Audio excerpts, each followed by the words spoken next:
오늘 하나님께서 주신 말씀 우리 같이 봉독하도록 하겠습니다. 고린도전서 2장 1절에서 5절 말씀입니다.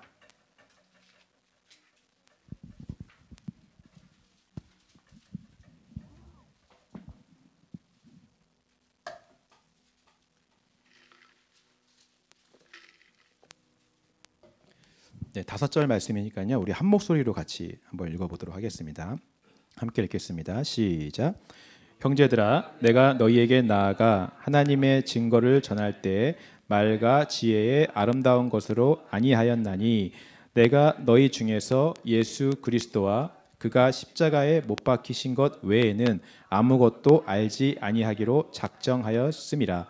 내가 너희 가운데 거할 때에 약하고 두려워하고 심히 떨었노라. 내 말과 내 전도함이 설득력 있는 지혜의 말로 하지 아니하고 다만 성령의 나타나심과 능력으로 하여 너의 믿음이 사람의 지혜에 있지 아니하고 다만 하나님의 능력에 있게 하려 하였노라. 아멘. 사실 고린도 교회는 AD 50년에서 또 55년 이 사이에 세워진 교회이기 때문에 지금으로부터 거의 한 1970년 전에 세워진 교회입니다. 그러나 우리가 이 고린도 교회를 보면 볼수록 오늘날 이 시대의 교회와 크게 다르지 않다라고 하는 것을 발견하게 됩니다. 그 당시나 지금이나 똑같이 하나님의 섭리하심과 계획에 의해서 교회가 세워지게 되는 것도 동일하고요. 또 인간들의 그 안에 있는 인간들의 연약함 때문에 또 죄의 본성 때문에 교회가 병들기도 하는 것이 또한 동일합니다. 그러나 역시 그 안에서 이런 교회의 문제와 연약함을 발견하고 고민하는 사람들이 있고 또 함께 그 문제를 주님 앞에서 해결하려고 하는 시도들이 있는 것도 동일한 것 같아요. 2000년 전에도 그렇고 오늘날도 그렇고 여전히 교회라고 하는 것은 예수 그리스도를 머리로 하는 몸된 공동체이기 때문에 그런 줄 믿습니다. 예수님께서는 새로운 생명을 가진 교회를 이렇게 새롭게 태어나게도 하시고 또 태어난 그 몸이 병들었다면 다시 치료하고 회복하시기를 원하시고 또 이제 막 세워진 교회라면 더욱 잘 성장하고 걸음마를 잘 할 수 있도록 양육하기를 원하시는 줄 믿습니다. 그래서 저는 이 고린도전서가 오늘 저와 여러분들에게 마치 하나님께서 하나의 교과서처럼 우리가 잘 성장하고 잘 자라도록 훈련시키기 위해 주신 저는 책이라고 믿습니다. 과거의 고린도 교회의 모습을 통해서 현재의 우리의 모습을 돌아보고 정말 예수님께서 원하시는 건강한 교회를 세워가는 저와 여러분들이 되기를 소망합니다. 그래서 드디어 이제 한 달 만에 2장으로 들어가게 되었습니다. 우리 2장 1절 2절 말씀을 다시 한번 읽어보도록 할게요. 2장 1절 함께 읽겠습니다. 시작. 형제들아,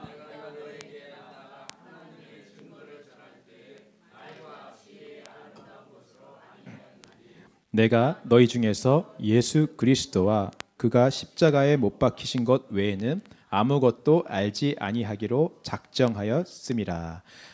여기서도 우리가 앞에서 계속 보았던 이 말과 언변에 대한 1장에서의 내용이 계속 이어지고 있습니다. 바울이 이거에 대해서 마음 가운데 맺힌 게 좀 많았던 것 같아요. 계속 이 이야기를 하죠. 계속해서 자신이 하나님이 증거를 할 때 말과 지혜의 아름다운 것으로 하지 않았다라고 고백을 합니다. 그 이유가 뭐냐면 2절에서 예수 그리스도의 십자가 외에는 내가 아무것도 알지 않기로 작정했기 때문이다 라고 이제 고백을 하는 것입니다. 이 말은 무슨 뜻일까요? 예수 그리스도와 그의 십자가 사건은 복음의 핵심이고 진수입니다. 구원과 믿음에 있어서 우리가 이것 외에는 다른 것을 사실 알 필요가 없습니다. 이것을 우리는 너무나 잘 알고 있죠. 근데 그 당시의 사람들은 우리가 1장에서 계속 말씀드렸지만 이 십자가의 내용보다는 그 외의 것들, 출신과 스타일, 언변의 화려함, 유대인의 이적과 헬라인의 지혜, 이런 것들을 더 중요하게 생각을 한 것입니다. 예를 들어서 이런 경우도 있었습니다. 그 당시의 연설가들, 이 웅변가들이 철학자들이나 수사학자들이 여러 도시를 돌아다니면서 자신의 철학을 선포하고 막 연설을 했었습니다. 화려한 언변으로 사람들의 마음을 사고 막 자기의 주장을 막 하는 것이죠. 근데 그럴 때에 많은 연설가들이 연설을 시작하면서 공통적으로 하는 유행 같은 인사말이 있었습니다. 그게 뭐냐면 어떤 도시를 처음 방문했을 때 그 도시의 아름다움과 위대함과 어떤 역사적인 사건들을 찬양하는 말로 연설을 시작하는 게 그 당시에 이제 유행 같은 인사말이었다라고 하는 거죠. 만약에 애틀란타를 제가 방문했다면 설교를 시작하기 전에 애틀란타는 역사적으로 올림픽도 열었던 도시이고 날씨도 너무 좋고 나무도 많고 공기도 좋고 사람들도 친절한 참 아름다운 살기 좋은 도시입니다. 막 이렇게 애틀란타에 대해서 찬양을 막 하고 그 다음에 설교를 시작하는 것입니다. 사람들은 이 첫 인사가 얼마나 임팩트가 있는지, 얼마나 화려한 말로 찬양을 하는지, 얼마나 멋진 수사학과 문장 구조를 활용하는지를 듣고 연설을 계속 들을지 말지를 결정했다라고 하는 것이죠. 나중에는 이게 배보다 배꼽이 더 커지는 것입니다. 그 연설 안에 있는 복음의 진수나 그 내용의 핵심보다는 인사말에 더 큰 관심을 기울이게 되는 것입니다. 그래서 연설가들은 이 청중의 마음을 사로잡기 위해 내용보다 인사말을 더 잘하기 위해 막 애를 쓰는 거예요. 그 지역에 대해서 막 공부하기 시작하고 역사적인 사건들을 막 자료 조사하기 시작하고 그 지역의 아름다움을 더 잘 표현하기 위해서 공부하고 연구하는 것입니다. 그러다 보니까 정작 신경을 써야 될 이 복음의 내용에는 소홀해지고 인사말에만 그냥 모든 노력과 애를 쓰는 것이죠. 배보다 배꼽이 더 커지는 현상이 나타난 거예요. 바울은 지금 나는 그러지 않겠다라고 이야기를 하는 것입니다. 나는 예수와 그의 십자가 사건만 알면 된다. 사람들은 내 말을 잘 듣게 하려면 고린도의 역사도 알아야 되고 도시의 아름다움도 공부해야 되고 철학도 알아야 되고 수사학도 알아야 된다고 말하지만 나는 그런 것들 알지 않기로 결정한다. 나는 오직 예수 그리스도와 십자가만 알기로 작정한다. 라고 지금 고백을 하고 있는 것입니다. 바울이 이렇게 말한 데에는 바울이 과거에 경험했던 한 사건도 한몫을 했습니다. 여러분, 우리가 제일 첫 시간에 바울이 고린도 교회를 세우게 되는 과정을 우리가 사도행전 본문을 통해서 나누었는데 혹시 그때 그 내용이 기억이 나시나요? 아덴이라고 하는 지역에서 우상이 가득한 모습을 보고 바울이 하나님이 주시는 이 심령의 격분함을 느껴갖고 막 복음을 전하다가 추방되어서 고린도 지역으로 오게 되었다는 것을 우리가 나눴습니다. 여러분 기억하시죠? 기억하는 걸로. 예. 그때 그 바울은 아덴이라는 지역에서 수많은 철학자들과 막 논쟁을 하면서 복음을 전했어요. 근데 아덴이라는 지역이 아테네라고 제가 말씀을 드렸잖아요. 그리스 철학의 중심지인 곳입니다. 그 사람들과 논쟁을 하려면 웬만한 수준으로는 게임이 안 되는 거예요. 최소한 그들이 배우고 그들에게 익숙한 그 당시의 수사학, 변증학, 논리학이 기본적으로 탑재되어 있어야지 어느 정도 비슷하게 논쟁을 할 수 있는 그런 거리가 되는 것입니다. 바울은 아덴에서 그들과 논쟁할 때 이런 것들을 다 사용한 거예요. 그들과 같이 변증학을 사용하고 수사학을 사용하고 논리적으로 복음을 설교하기 위해 애를 썼던 것입니다. 그들이 잘 이해하고 익숙한 그들의 방법으로 어떻게든 복음과 연결해서 전달하려고 애를 쓴 거예요. 근데 결과가 어떻게 되었습니까? 우리가 잘 알듯이 세상적으로 보았을 때는 실패를 경험했어요. 바울의 논리는 그들에게 전혀 먹혀들지 않았습니다. 오히려 미련한 것이었고요. 그들을 설득시키고 이해하기는커녕 바울을 쫓겨내서 추방당해서 고린도로 오게 만든 것이죠. 바울은 그들의 방법을 따라가 보았지만 눈에 보이는 결과는 실패였다는 것을 알고 이번에는 마음을 작정한 거예요. 내가 복음을 전하기 위해서 그들과 같은 이런 말과 언변의 지혜를 알 필요가 없다. 수사학이나 철학이나 변증학이나 논리학을 더 알 필요가 없다. 내가 알아야 될 것은 오직 예수 그리스도와 십자가뿐이다. 나는 예수와 십자가만 알기로 작정한다. 이렇게 지금 고백을 하고 있는 것입니다. 오늘 우리도 마찬가지입니다. 오늘 우리가 구원을 받기 위해 또 우리가 성화되기 위해 우리가 알아야 될 것은 예수 그리스도와 십자가밖에 없음을 믿으시기 바랍니다. 다른 것을 알 필요가 없어요. 근데 오늘날 우리도 똑같이 이 배보다 배꼽에 더 신경을 많이 쓸 때가 많이 있어요. 예수를 아는 것보다 예수를 알기 위해 만들어진 행사, 프로그램 이런 것들에 더 신경을 많이 쓰는 것이죠. 어떤 분들은 교회를 수십 년을 다니면서 정말 교회 안에서 안 해본 프로그램들이 없는 그런 분들이 있습니다. 이야기를 나누다 보면 제자 훈련이란 제자 훈련은 다 해봤어요. 그 밖에 부부 학교, 아버지 학교, 알파 코스, 단기간 진행되는 세미나 참석하고 수많은 성경 공부, 종류별로 성경 공부를 다 참석했어요. 성경의 파노라마, 성경 통독, 성경이 읽어지네. 이런 프로그램들을 다 해본 거예요. 너무나 잘 알고 있어요. 딱 프로그램 제목만 이야기하면 이거 하면서 줄줄 다 그냥 설명할 수 있을 정도로 너무나 잘 알고 있습니다. 근데 그런 프로그램들이 진짜 전달하고자 하는 예수와 십자가에 대해서는 정작 모르는 경우가 있다라고 하는 것입니다. 그 프로그램의 내용과 순서와 진행은 어떻게 하는지 너무나 잘 알고 내가 프로그램의 진행자로 진행도 할 수 있을 만큼 그것에 대해서는 잘 알지만 정작 그것이 전달하고자 하는 예수에 대해서는 경험한 적이 없고 예수가 내 안에 들어 어떻게 역사하고 실제가 되는지를 경험해 본 적이 없는 거예요. 그저 신앙생활은 교회 열심히 나와서 교회에서 하는 이런 프로그램 열심히 참석하고 봉사하는 게 신앙생활이라고 믿고 살아온 것입니다. 오늘 우리에게도 그래서 이런 바울과 같은 결단이 필요해요. 나는 정말 예수 그리스도와 십자가 외에는 다른 것을 알지 않기로 작정한다. 오직 예수만 알기로 작정하노라. 진리를 알고 실제가 되기 위해선 그것을 가리고 포장하고 있는 것들을 때로는 벗겨내야 될 필요가 있기 때문에 그렇습니다. 배보다 배꼽이 더 커져서는 안 돼요. 내용보다 인사말이 더 중요해져서는 안 되는 것입니다. 오늘 우리가 교회 안에서 하는 모든 것들은 다 예수를 알기 위해서 하는 것임을 여러분 믿으시기 바랍니다. 진짜 예수를 알기 위해서, 진짜 예수가 내 안에서 실제가 되기 위해서 그것들을 덮고 있는 것들을 과감하게 벗겨버릴 수 있는 용기와 결단이 오늘 우리 가운데 필요한 거예요. 바울과 같은 결단을 오늘 내리셔서 나는 오늘 예수와 그의 십자가만 알기로 작정하노라 라고 믿음의 고백을 할 수 있는 저와 여러분들이 되시기를 주님의 이름으로 축원합니다. 3절 말씀도 한번 읽어보겠습니다. 3절 시작.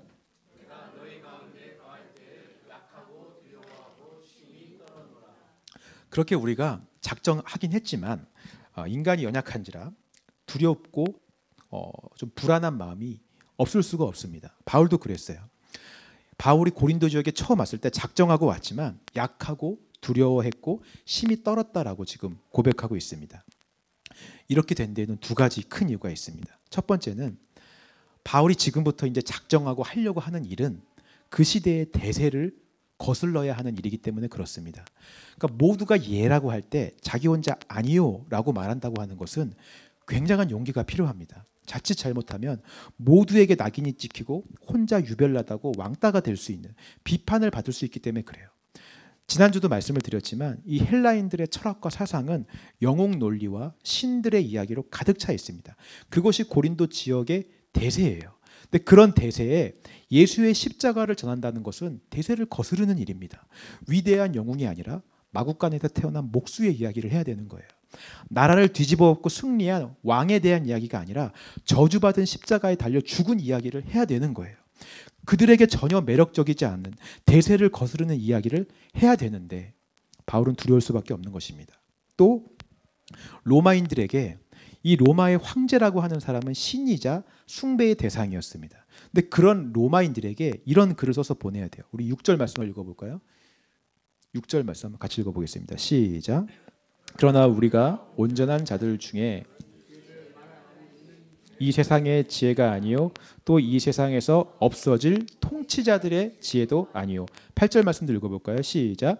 이 지혜는 이 세대의 통치자들이 한 사람도 알지 못하였나니 만일 알았더라면 영광의 주를 십자가에 못 박지 아니하였으리라.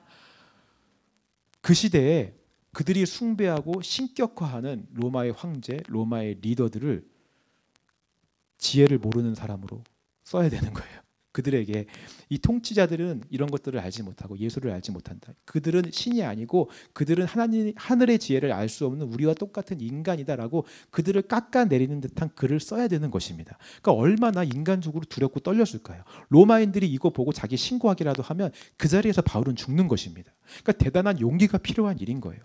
모두가 아니라고 할 때 예라고 해야 되고 대세를 거슬러야 하는 힘이 필요한 것입니다. 바울은 인간적인 마음으로 두렵고 떨릴 수밖에 없었어요.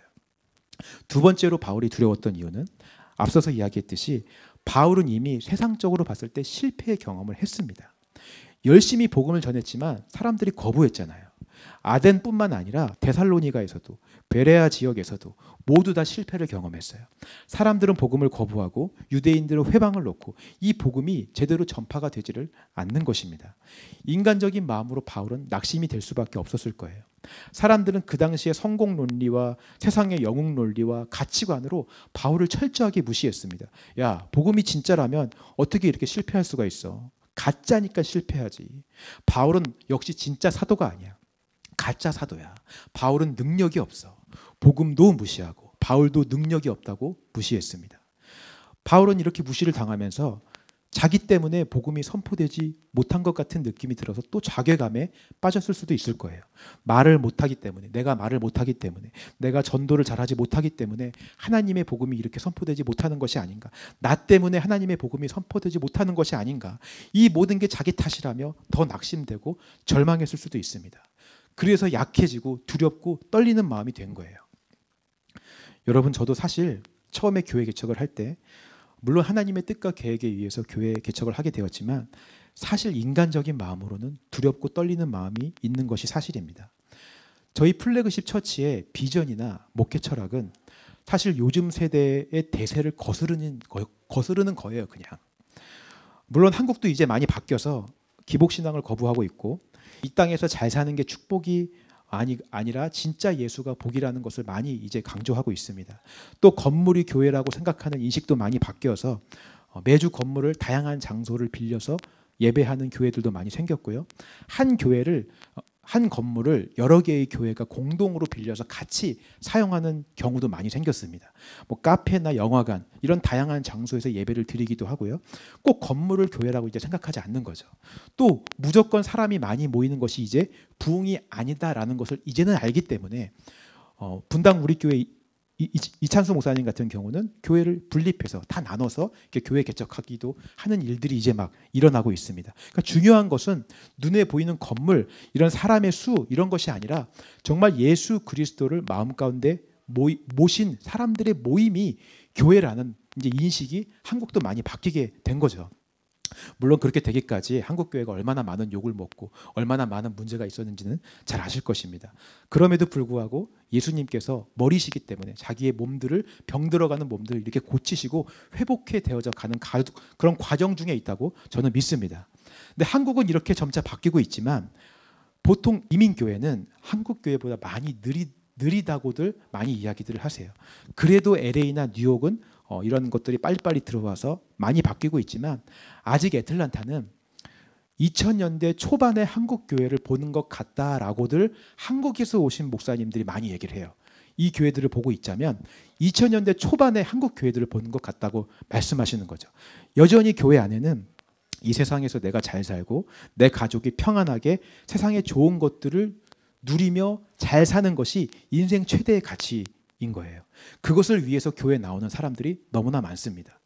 교회라는 것을 통해 그 자아의 욕심과 내 만족을 이루고 싶은 거죠. 또 이민교회는 그런 자아의 욕심을 이루고 싶어하는 사람들을 많이 모으기 위해서, 물론 다 그런 것은 아니지만 많은 경우에 한국의 2000년대 초반에 많은 교회들이 했던 것처럼 무조건 무리하게 건물을 건축하고 세우고 빌딩을 짓는 일들도 많습니다. 그래서 그 무리하게 그 건물을 지은 그 돈을 빌린 대출금과 이자를 갚느라고 정작 흘려보내야 될 곳에 돈을 흘려보내지 못하고 다른 것에서는 신경 쓰지 못하는 일들이 많이 일어나고 있다라고 하는 거죠. 이게 이민교회의 어떤 현실이라면 현실이라고 하는 거예요. 물론 다 그런 것은 아니에요. 건강한 교회들도 많이 있습니다. 근데 이런 것들이 대세라면 대세인데 저희 플래그십 처치는 이 대세를 거스르길 원하는 교회예요. 우리는 사람들이 다 이 땅에서 자아의 만족과 이 땅에서의 축복을 원할 때 우리는 그 자아를 처리하라고 외치는 교회인 줄 믿습니다. 아마 더 쉽게 예를 든다면 이런 것일 거예요. 성도가 교회에 와서 좀 불편하고 이 자아가 원하는 게 있는데 이 자아의 원함이 채워지지가 않아요. 마음에 안 드는 것이 있어서 이걸 좀 바꾸어 달라고 요구할 수 있습니다. 근데 그런 요구는 교회가 식당 같은 그런 서비스업을 하는 그런 비즈니스라면 그런 요구는 굉장히 정당해요. 식당같이 내가 내 돈 내고 서비스를 받는 곳은 보통 고객의 요구가 만족되지 않으면 얼마든지 컴플레인을 할 수 있기 때문에 그렇습니다. 근데 사람들은 보통 교회에서도 뭐 내가 헌금을 내기 때문에 그렇게 할 수 있다라고 생각하는지는 모르겠지만 내가 편안하고 내 자아가 만족하기 위해서 이런 것들을 요청하는 경우가 종종 있다라고 하는 거예요. 그럴 때 많은 교회들, 대세의 흐름을 타고 있는 많은 교회들은 그런 성도들의 요구를 만족시켜주고 그들이 원하는 것을 채워주면서 그들을 달래가면서 만족시켜주면서 함께 가기를 원해요. 그래서 교회에 나와서 잘 정착하게 만드는 것이 최대의 목적이기 때문에 그렇습니다. 저는 이것이 꼭 나쁘다고는 생각하지 않아요. 이것도 하나의 목회의 방법이라고 저는 생각을 합니다. 실제로 많은 교회가 그렇게 하고 있고 이게 대세예요. 근데 저희 교회는 이런 대세를 거스르는 교회입니다. 그들이 그렇게 요구할 때 우리는 먼저 자아의 요구와 그렇게 하기를 원하는 자아의 마음을 먼저 하나님 앞에 좀 보시라. 꼭 얘기하는 교회예요. 그 마음을 좀 처리하고 내려놓는데 좀 애쓰셨으면 좋겠다라고 말씀드리는 교회인 것입니다. 그러니까 다른 교회들이 사람의 요구를 들어주기 위해 에너지를 막 투자할 때 우리는 반대로 그 요구를 내려놓게 하기 위해 에너지를 투자하는 교회라고 하는 것입니다. 여러분 이해가 되십니까? 저는 그렇게 해야지 우리가 들은 말씀이 실제가 되고 우리 삶이 변화가 되고 성숙하고 성장하게 될 거라고 믿기 때문에 그래요. 안 그러면 교회에 와서조차도 내 자아의 원함을 만족하기 위해 교회 신앙생활을 한다면 10년이 지나도 30년이 지나도 우리는 고집센 그 변하지 않는 신앙생활 하는 그 종교인의 모습을 그대로 유지할 수밖에 없기 때문에 그렇습니다. 조금 더 구체적인 예를 한번 들어볼까요? 어떤 사람이 구역 모임을 하는데 정말 내가 싫어하는 사람이랑 구역이 되었어요. 당장 목사님을 찾아가서 구역을 바꿔달라고 막 요청을 합니다. 대부분의 리더들과 스태프들은 그 요구를 들어주기 위해서 애를 많이 써요. 어떻게 하면 모두가 상처받지 않고 말을 잘 해갖고 그 사람을 구역을 바꿀 수가 있을까? 이거를 굉장히 고민을 합니다. 그래서 회의할 때도 핑계거리를 대는 거죠. 나이대와 자녀들을 고려해 봤을 때 구역을 옮기는 게 더 좋겠습니다라고 말하면 어떻겠냐. 막 회의 시간에 이런 것들을 막 회의하는 거예요. 모두가 상처받지 않고 만족할 만한 해피한 방법을 찾기 위해 애를 쓰고 노력을 해요. 때로는 정말 방법이 없을 때 정말 마지막 최후의 방법, 사역자가 총대를 매기로 결정을 합니다. 사람들은 다 그 사람이 구역을 떠나기를 원하지만 차마 그렇게 말할 수 없으니까 사역자가 총대를 매고 사역자가 원하는 것처럼 제가 볼 때 목사가 볼 때 이분은 이 구역이 더 맞는 것 같습니다. 그래서 구역을 옮기는 게 좋겠습니다. 최후의 방법으로 그렇게까지 이제 하는데 하여튼 여기에 에너지를 다 투자하는 거예요. 그러면 성도들은 그 목사가 나 교회 옮기라 그랬다 막 이렇게 말하고 막 상처받고 떠나버리는 일도 많고 하여튼 이런 거에 에너지를 다 투자하는 일들을 우리가 얼마나 많이 봤습니까? 사람들의 요구를 들어주기 위해 다양한 방법을 연구하고 머리를 짜는 데에 온통 다 에너지를 투자하는 거죠. 물론 그렇게 했을 때 구역 모임이 잘 되고 마음에 맞는 사람들끼리 같이 밥도 먹으면서 정말 웃으면서 즐겁게 편하게 구역 모임을 할 수도 있겠지만 사실 저는 그 안에서 신앙의 성장과 성숙을 보지는 못했어요. 그렇게 10년이 지나고 20년이 지나도 여전히 그 안에 있는 구역 모임 안에 있는 사람들은 자기 좋아하는 사람들이랑만 구역 모임하고 내가 싫어하는 사람을 사랑할 수 없는 고집센 신앙인의 모습으로 10년, 20년이 지나도 똑같더라고요. 그렇게 좋아해서 자기들끼리 모였는데 결국 또 그 안에서 문제가 생겨서 깨지기도 하고 갈라지기도 하는 모습도 참 많이 보았습니다. 그러나 저희 교회는 그렇게 요구가 있을 때 그 사람을 싫어하는 여러분 안에 자아를 먼저 보라고 이야기해 줄 수 있는 교회라고 하는 거죠. 그분과 구역 모임을 하면서 그 사람을 그렇게 싫어하는 내 자아의 본성을 십자가에 좀 처리했으면 좋겠습니다 라고 말할 수 있는 교회가 저희 교회가 되었으면 좋겠어요. 그렇게 나랑 맞지 않는 사람하고도 구역 모임을 하면서 나의 것을 포기하고 훈련하는 그런 신앙인의 모습을 신앙생활을 하는 교회가 저희 교회가 되기를 바랍니다. 그렇게 신앙생활을 계속 할 수 있도록 옆에서 기도해 드리고 도와드리는데 모든 리더들과 스태프들과 교회 구성원들이 가진 에너지를 다 쏟는 게 저희 교회라고 저는 믿습니다. 근데 이것은 여러분 명확하게 대세를 거스르는 부분이에요. 사람들은 이것을 싫어하고 거부할 것입니다. 당연히 그럴 수밖에 없어요. 내 자아를 죽이고 포기하는 이 힘든 과정을 가는 것보단 그냥 내 자아의 요구를 주장해서 필요한 것을 얻어내는 것이 우리에게는 더 편하고 익숙하고 쉽기 때문에 그렇습니다. 내 자아를 죽게 해달라고 하나님 앞에 기도하는 것보다 내 자아의 요구를 들어달라고 간절히 기도하는 게 더 기도하기가 쉬워요. 새벽 철야 나와서 내 요구를 들어주십시오 라고 기도하는 게 우리는 더 익숙하잖아요. 그렇게 기도하면 실제로 얻는 것이 있잖아요. 내 원하는 대로 이루어지니까. 근데 반대로 내 자아를 죽여주십시오 라고 기도하는 거는 얻는 게 없어. 오히려 세상적으로 볼 때는 내가 더 초라해지고 낮아지고 비참해지는 것처럼 보여요. 그러니까 싫은 거죠. 내 자아가 죽는 것보다 내 자아의 요구가 이루어지는 것이 눈에 보이는 결과와 뭔가 눈에 보이는 업적을 이루는 게 더 쉽기 때문에 사람들은 이것을 싫어해요. 이런 대세를 거스르는 길을 제가 가려고 하는데 당연히 두려울 수밖에 없지 않겠습니까? 저도 바울처럼 세상의 성공 논리와 이런 영웅 논리를 볼 때 실패할까 봐 두려워요. 사람들이 많이 안 모일까 봐. 수년이 지나도 달라지는 것이 없을까 봐. 그러면 사람들은 바울에게 했던 것처럼 똑같이 저에게도 가짜다, 능력이 없다, 무시하고 비판할 수도 있을 것입니다. 그럴 때 저도 저 때문에 하나님의 복음이 무시당하는 것 같아서 자괴감이 들 수도 있고요. 낙심될 수도 있을 거예요. 솔직히 여러분들도 좀 불안하시지 않나요? 물론 저희 교회 비전과 목회 철학에 동의해서 여기에 모이셨지만 이왕 개척교회 멤버로 시작했는데 그래도 세상이 말하는 성공과 눈에 보이는 결과가 당연히 기대되지 않겠습니까? 근데 그렇게 잘 되지 않을 때 얼마나 낙심되고 실망이 되겠어요. 그게 솔직한 우리의 마음이잖아요. 바울과 같이. 근데 바울이 그 다음 절에서 이렇게 고백을 해요. 그렇게 낙심되고 두렵고 고민되지만 바울은 여기서 진짜 하나님의 능력을 경험합니다. 4절 5절 말씀 한번 읽어볼까요? 4절 5절 같이 읽겠습니다. 시작.